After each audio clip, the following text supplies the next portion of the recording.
Hi everyone, today we're going to be reacting to the video Another 5 Scams That Have Become So Normalized We Don't Even Notice Them Anymore by according to Nicole. Let's get into it. Alright, we're doing it. You guys loved part 1, you loved part 2 even more, so here we are, part 3 of 5 scams that have become so normalized you don't even realize they're scams anymore. This one might be the most controversial video yet, and I'm fully prepared for the fact it's probably going to piss some people off. But, you know, that's nothing new, so we're going to get right into it. As I mentioned last time, I really feel like I could probably make 100 of these videos. I think there are so many things that have become so widely accepted in society. Everything is a scam now. Or we just don't feel like we have any other options. But with that said, let's start off with a doozy, and that is planned obsolescence. I hate planned obsolescence. When you're poor, having to buy everything over and over again all the time because they make it so it breaks so easily. It fucking pisses me off and makes me waste more money on shit than I need to.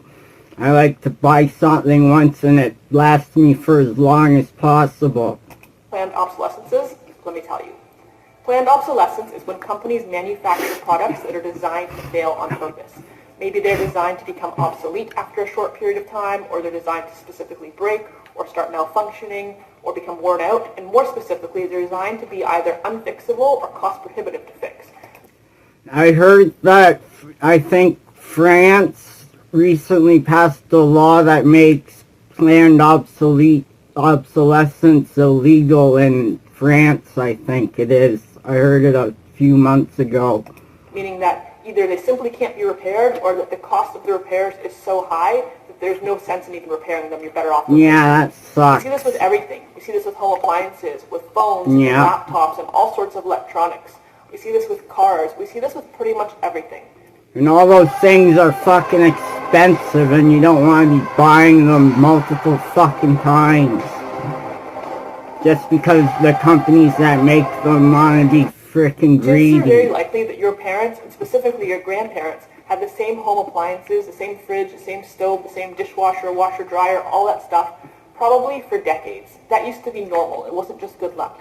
And nowadays, the average lifespan of a fridge or a stove is approximately 5 to 7 years. That's not long enough. Companies have figured out that there is no money to be made when their products last a long time.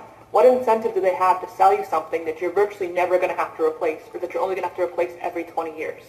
What they've started doing now is making products that are designed so poorly and put together so cheaply that they're only going to last you a few years if you're lucky. And then if you try to repair them, the cost of the part, or the cost of the labor to have the part replaced, is so outrageously expensive that there's no point in even doing it. You're probably just going to go buy something new. Like, let's say, for example, you spend $2,000 on a brand new refrigerator, and after 3 or 4 years... I can't spend that much money on a refrigerator every 5 years. It's fucking ridiculous. Are you really going to invest $1,000 into fixing a $2,000 appliance, not even knowing how soon something else is going to break on it? Probably not. You're probably going to go out and buy a new fridge. And then you're going to do the same thing again in another 5 years, and in another 5 years, and another 5 years. And the public expectation has just become that a refrigerator only lasts 5, 6, 7, if you're lucky, 10 years. When they used to last 20 or 30. I hope it lasts for at least 10 years. And then it's a little bit better. I'd prefer if it lasted 20 years before it breaks down. 30 or even many, many years longer. In fact, my father's mother has a chest freezer in her basement that is older than I am. It's probably from the 1980s, maybe even older, and it's still going without any problem. That simply does not happen today. We see this a lot with phones as well. You may have found, I know I certainly have, that after you get a new phone, after about a year of using it, the battery life is significantly reduced. And the manufacturers know... Yeah, I hate it. I'm able to make my phones last for like 5 or 8 years if I use them properly and don't damage them too much. This is going to happen. So they only give you a 1-year warranty on the battery, so that when it starts to get really crappy at month 13 or 14 or 15, you're out of luck. You're on your own. You could go and you could pay to have the battery replaced. You could pay a few $100s to have it replaced. What's the point of doing that, though? Phone, and they know you're going to do that. What incentive does Apple or Samsung or any other company have to give you a phone that's going to last you 10 years? They want you to buy another one. So they're going to make yours crappy, they're going to make yours obsolete, they're going to make yours break, so you have to buy a new one. I buy my phones used from a local pawn shop, so I don't have to pay full price, and I make them last as long as possible. And let's say you're somebody like me who's like, you know what, I'm just going to use a phone that has a less than ideal battery. I'm going to charge it more often. I'm not going to fix it. I'm not going to replace it if there's otherwise nothing wrong with it. You can only do that for so long too, because then what starts to happen is they release software updates that are not compatible with your phone. And so after a certain point, your phone becomes obsolete, even if it's functionally fine, because you can't update it anymore, none of the apps are functioning on the old software, and once again, you're forced to replace it. From a business perspective, Annoying. to be honest with you, it makes perfect sense. I mean, really, there is no money to be had in a product that only has to be replaced every 20 or 30 years. I get it, but it's terrible. It takes advantage of us as consumers, forcing us to rebuy and rebuy and rebuy products that we otherwise wouldn't want to or need to replace. Yeah. And it's terrible for the environment, especially where electronics and home appliances are concerned. Those things are full of really toxic heavy metals and chemicals, and all of those things wind up in the landfill, and it's destroying the environment. Oh, so Mother Nature needs a Oh no, not destroying the environment now. Droughts and floods and poison monkeys. But the companies that make these products, they don't care at all. Why would they? They're laughing all the way to the bank as they're getting filthy rich, selling us all literal garbage. Imagine taking your hard-earned money, spending thousands of dollars on something like a TV or a phone or a car or a fridge or really anything, and knowing that in 5 years' time it's going to be crushed into a cube and thrown out. You're literally buying garbage, and there's nothing you can do about it because all the brands are doing the same thing. I hate it. If you're lucky, you'll get something that lasts 6 years instead of 3, but that's still not very good, and it's a total scam. Yes, Now, it is a scam number total 2, we're going to scam. stay on the topic of business models for a moment as we discuss what's called the razor and blade business model, and it is Oh a massive no. scam.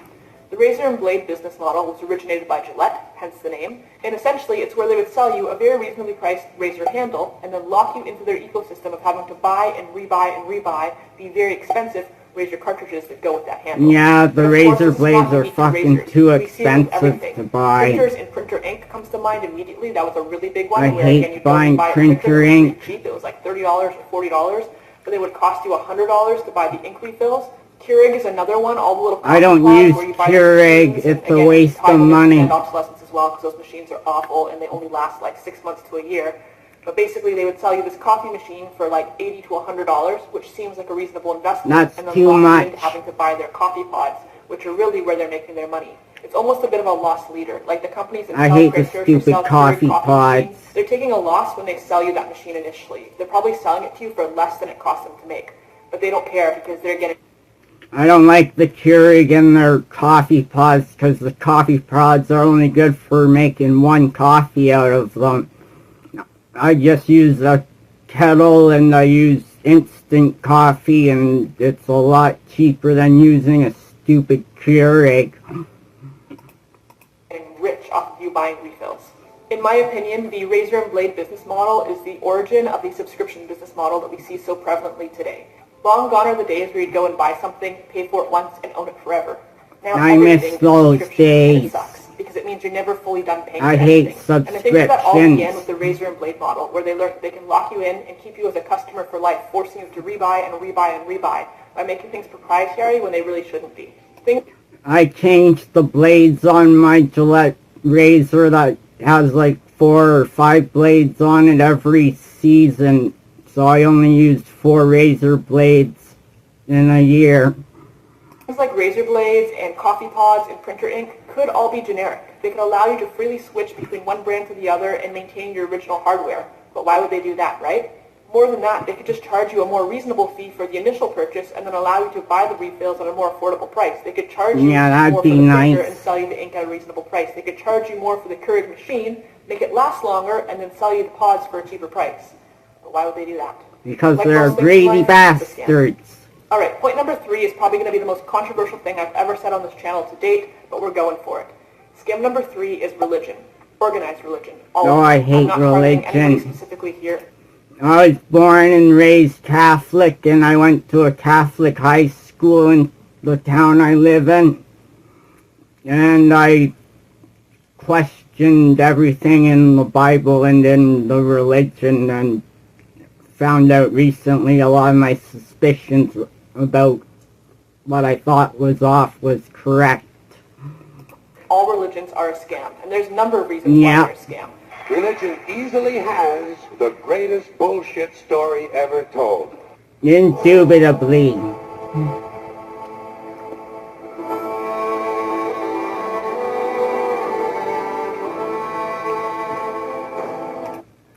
talk about how religion is a scam because there's no scientific evidence to back up any of it. We could talk about how religion's a scam because they use manipulation tactics to Yeah, control they you use and force you into doing manipulation things you and may otherwise fear not want to do tactics. through the use of fear and threats, which is ridiculous, frankly.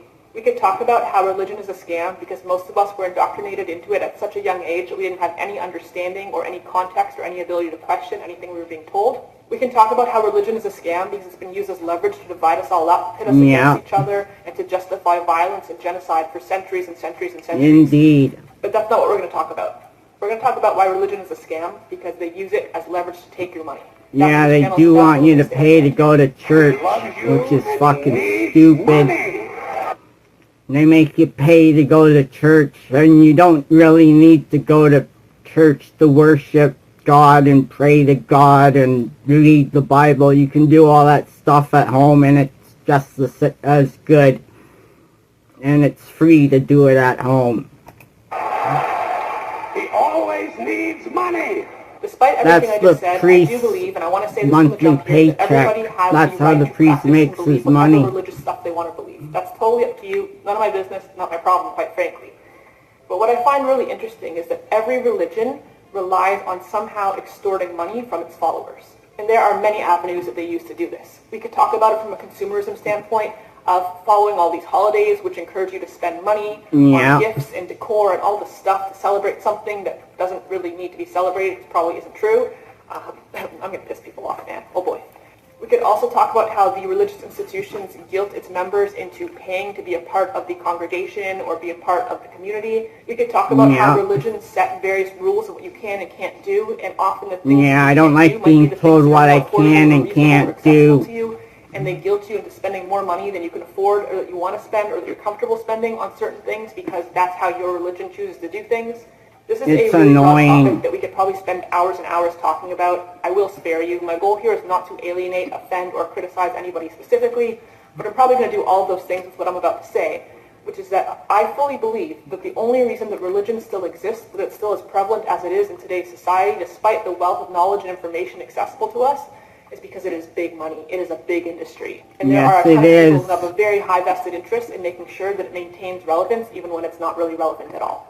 Whether you go to church, to synagogue, to mosque, to whatever temple or whatever facility you go to practice whatever religion you practice, chances are very likely that you are paying hundreds and hundreds, if not thousands of dollars to attend that specific institution, to be a part of that community.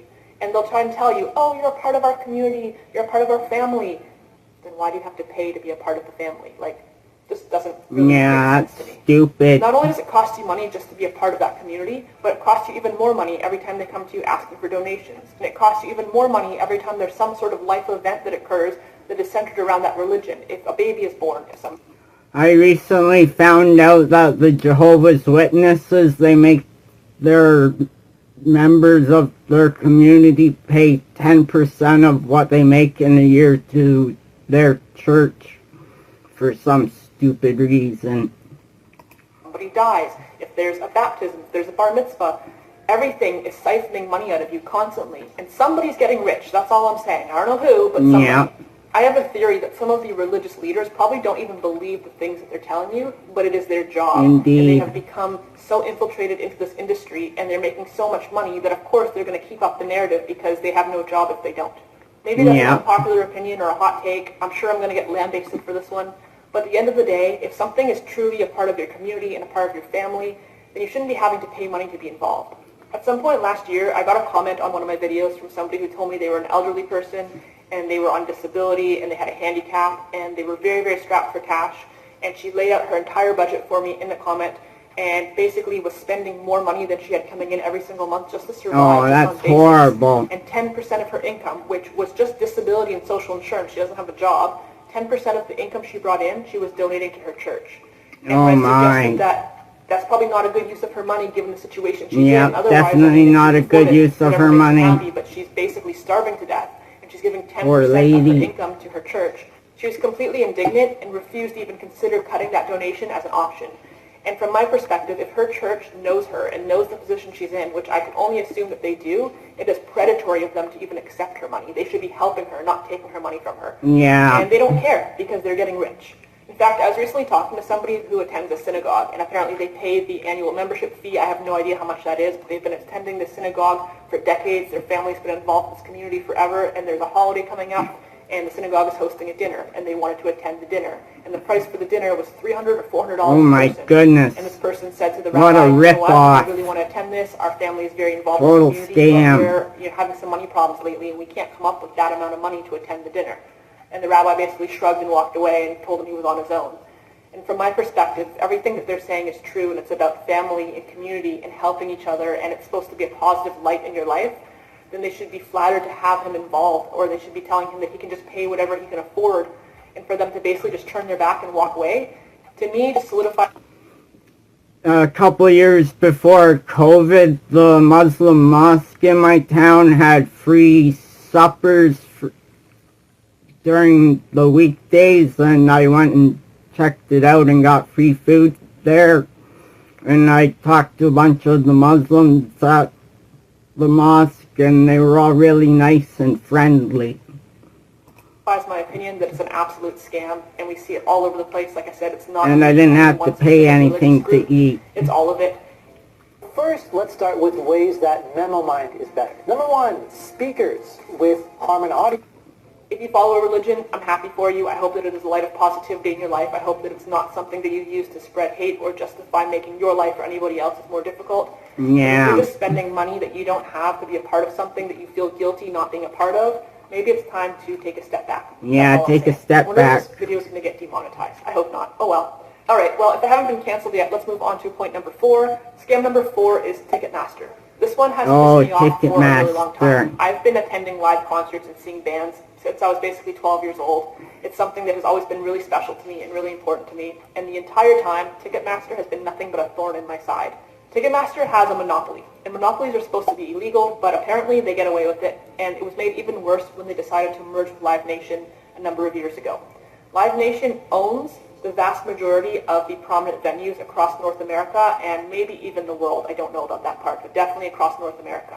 Which means that artists have basically no choice but to align themselves with Ticketmaster and with Live Nation if they want access to not only ticket distribution for their tours, but they want to be able to play in all the big venues in the cities that they're touring to. But because there's no competition, Ticketmaster can basically charge you whatever they want for their tickets. And there's no choice. You either pay it or you don't go. So I've been to a few concerts, and all of them were heavy metal band concerts, and Ticketmaster only charged me about $100 to $150 for a ticket to go see the bands I wanted to see. So I don't really have a problem with Ticketmaster. That's what I was paying to go see the heavy metal concerts was a fair amount of money, I guess, to be paying $100 or $150 to go see my favorite bands. It wasn't really much of a problem for me. But if I wanted to get VIP meet and greet tickets, it costs a little bit more, maybe $20 to $50 or $100 more, which I don't mind paying that. So there's the base price of the tickets, and then there's convenience fees, and then there's processing fees, and then there's handling fees, and then there's because I said so fees, and then there's because fuck you, that's why fees. There are fees added on to absolutely everything to the point that by the time that you're done, your ticket price is probably 2 to 3 times what the face value amount actually is. You could spend $50 on a ticket and it's going to cost you $110. But wait, there's more. There's always more, isn't there? Yes. We all know about ticket scalpers. Nobody likes ticket scalpers. I don't like Those are the scalpers. People who get first in line. They use bots and software, and they basically cheat their way to getting all the best tickets for all the biggest shows, and then they resell them. They flip them at a profit, basically ripping off everybody who would ideally really like to go to that show. That should be illegal to do. To be paying because they want to make a profit. Everybody hates those guys. That's pretty straightforward. But in order to try to stop them, Ticketmaster has taken an interesting angle where they themselves have become the scalper, and they actually do us all a favor.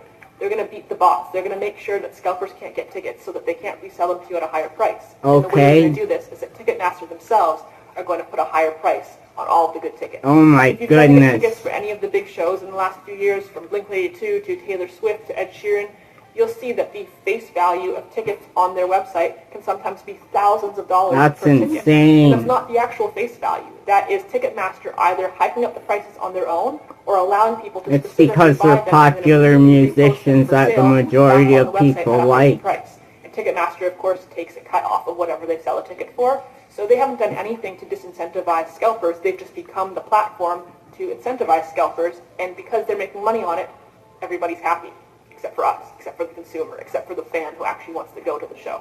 As I said, nobody really likes scalpers, but to be quite honest with you, if I was going to pay 2 to 3 times face value for a ticket to see a show, I would actually rather give that money to some guy standing on the sidewalk trying to earn a few bucks to feed his kids than give it to Ticketmaster CEOs and all of the executives. Like, if I'm going to overpay, I'd rather actually put that money in the hands of a human being rather than just a giant corporation.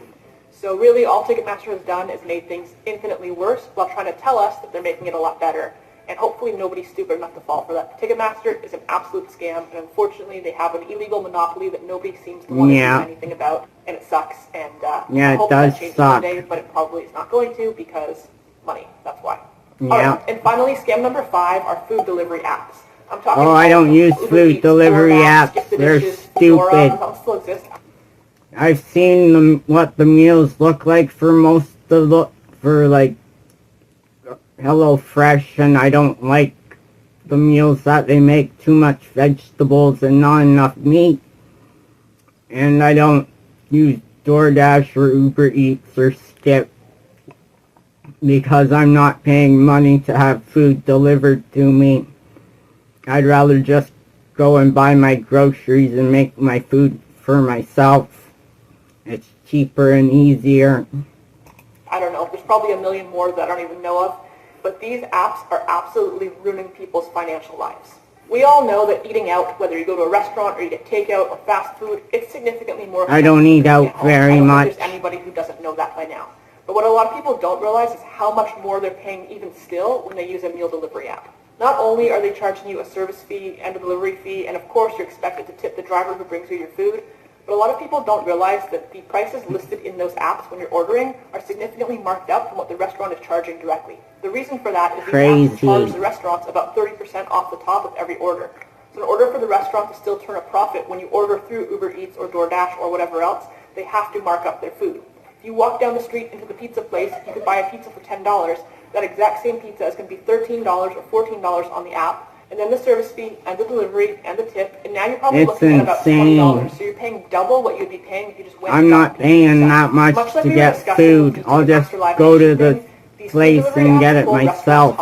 If you own a restaurant and your restaurant is not featured on your food delivery apps in your area, stop being lazy. You basically don't exist, and you're probably not going to be able to succeed. So you have no choice but to sign up for these apps, and then they take a huge cut of your profit, and so you have no choice but to pass that on to the consumer. And then we're the ones getting screwed at the end of the day by overpaying for things just because we want to be a little bit lazy. I understand for certain people that don't have a car or can't leave the house or can't leave the office. I get it, but realistically speaking, just pack a lunch or make your own food. Yeah, do that. Paying double for something that's already too much money. You know, if you go out and you buy food, it's probably going to cost you 2 to 3 times more than it would cost you to make that food at home. Indeed. And now you're taking that 2 to 3 times inflated price and you're doubling it again. And to me, it's just crazy. Yeah, it is insane and crazy. Call them directly or go straight to their website and order from them directly. Don't use those apps. Those apps screw everybody over, including yourself. They screw over the drivers. They underpay them. They screw over the restaurants. They take their money, and they screw over the consumer by overcharging you. Just go to the restaurants directly, or better than that, just cook your own meals at home. You'll be way better off, you'll be healthier, you'll save money. It's way better in every way. Indeed. Yeah, well, you know, that's just like your opinion, man. Alright, well, we have made it to the end of the video. And if you've made it this far without being offended and clicking out, or without leaving me a nasty comment, congratulations, and thank you, I guess. If you do want to leave a nasty comment down below, that's totally fine. My favorite ones are when people tell me I should find Jesus. Those make me so I'm hoping I get a lot of those in this video, because that's like my biggest source of personal entertainment lately. I'm very curious to hear your thoughts on these 5 points. Do you agree or disagree that these things are scams? And more specifically, if there's other things that you think are scams that I haven't covered in this video or in the last 2, feel free to drop them in the comment section down below, and maybe I will feature them in a future video. If you enjoyed this video, please go ahead and hit the like button. I'm really curious to know what the like. Well, that's it for today's video, everyone. Please like the video, comment, and subscribe to my channel. I'm trying to make YouTube into a profitable career for myself. So if you could hit the subscribe button, that would really help me out. It's free and it only takes a second to do. Thank you everyone who's already subscribed to my channel. I greatly appreciate it. Thank you. Peace out. See you in the next video. Bye.